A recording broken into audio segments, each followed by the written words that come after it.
Bismillahi, assalamualaikum warahmatullahi wabarakatuh. Alhamdulillahi wa kafa, wassalatu wassalamu ala nabiyyina Muhammadanil Mustafa wa ala alihi wa ashabihi wa man ihtada. Ashhadu an la ilaha illallah wahdahu la syarikalah wa ashhadu anna Muhammadan abduhu wa rasuluh la nabiyya ba'da. Alhamdulillah, segala puji syukur kita panjatkan kehadirat Allah Subhanahu wa ta'ala atas segala nikmat yang telah diberikan kepada kita. Salawat dan salam semoga tetap tercurah kepada junjungan kita Nabiullah Muhammad sallallahu alaihi wasallam yang di dalam Al-Qur'an Allah Subhanahu wa ta'ala katakan, wa innaka la'ala khuluqin azim. Sesungguhnya engkau wahai Muhammad memiliki akhlak yang paling mulia.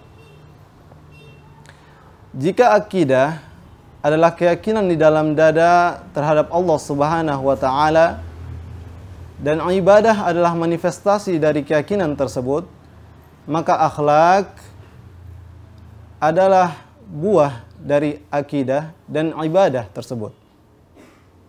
Menjaga akhlak sangat penting sebab ini merupakan nilai luhur dari agama kita.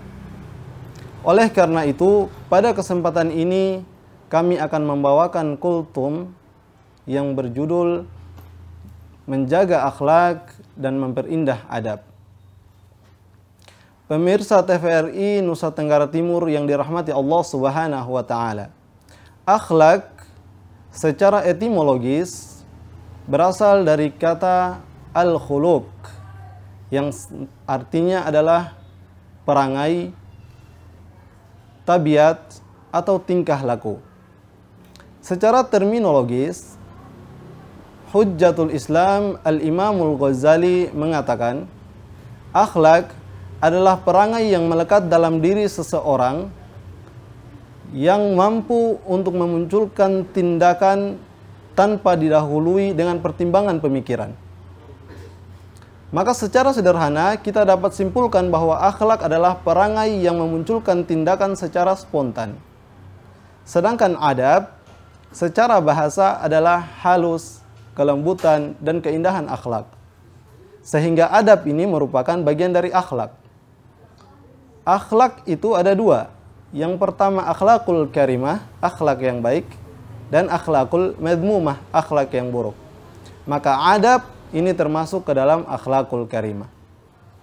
Dalam sebuah jurnal yang dikeluarkan oleh IAIN Syekh Nurjati yang ditulis oleh Dr. Mustafa, dia mendefinisikan adab sebagai suatu ibarat pengetahuan yang menunjukkan manusia untuk melakukan sesuatu hal yang benar atau tidak salah. Perbedaan paling mendasar antara akhlak dan adab yang disampaikan oleh pendiri dari Institut Aksari, bahwa adab adalah nilai moral yang didapati dari proses pendidikan, sedangkan akhlak adalah nilai moral yang didapati dari proses ibadah kepada Allah. Nah, disinilah letak perbedaannya. Kalau adab adalah didapatkan dari pendidikan, maka akhlak didapatkan dari ibadah. Sehingga peradaban yang maju bisa saja kita jumpai berasal dari orang-orang yang tidak punya keyakinan yang kuat terhadap Allah Subhanahu wa ta'ala. Tetapi akhlak malah sebaliknya didapatkan dengan ibadah kepada Allah. Pemirsa TVRI NTT yang dirahmati Allah Subhanahu wa ta'ala, banyak dalil Al-Quran dan As-Sunnah yang mendorong kita untuk memiliki akhlak yang baik dan juga menjauhi akhlak yang buruk. Sebagaimana hadis yang disampaikan oleh Rasulullah sallallahu alaihi wasallam, ittaqillaha haitsu ma kunta. Bertakwalah kepada Allah dimanapun kamu berada. Wa khaliqin nas bi khuluqin hasanin. Dan bergaullah dengan manusia, berakhlaklah dengan manusia dengan akhlak yang paling baik. Di hadis yang lain Rasulullah mengatakan lebih jauh, akmalul mu'minina imanan mukmin itu yang paling sempurna imannya, ahsanuhum khuluqan, adalah mereka yang paling baik akhlaknya. Maka pemirsa TVRI NTT yang dirahmati Allah Subhanahu wa taala, penting bagi kita untuk menjaga akhlak karena dorongan iman. Di dalam Al-Qur'an misalnya Quran surah Al-Baqarah dikatakan oleh Allah Subhanahu wa taala, "La ta'buduna illallaha wa bil walidaini ihsana." Janganlah kamu menyembah selain hanya kepada Allah saja. Ini adalah akhlak kepada Allah, yakni tidak mempersekutukan, tidak memusyrikannya, dan hanya semata-mata menyembah kepadanya. Wabil walidaini ihsana, dan berbuat baik kepada kedua orang tua, ada akhlak kepada orang tua.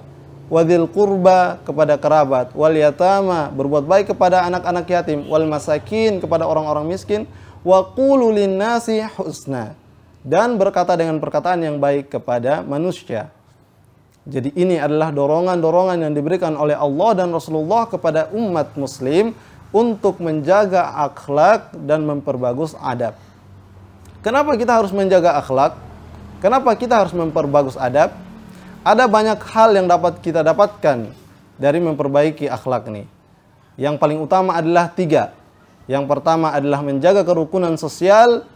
Yang kedua adalah untuk memperbagus citra agama Islam, dan yang ketiga untuk menyelamatkan kita di akhirat kelak. Demikianlah kultum singkat kita pada sore hari ini. Mudah-mudahan membawa keberkahan bagi kita. Kami ucapkan selamat menunaikan ibadah puasa Ramadan. Mudah-mudahan Allah memberkahi kita dengan puasa ini. Wabillahi taufiq wal hidayah. Wassalamualaikum warahmatullahi wabarakatuh.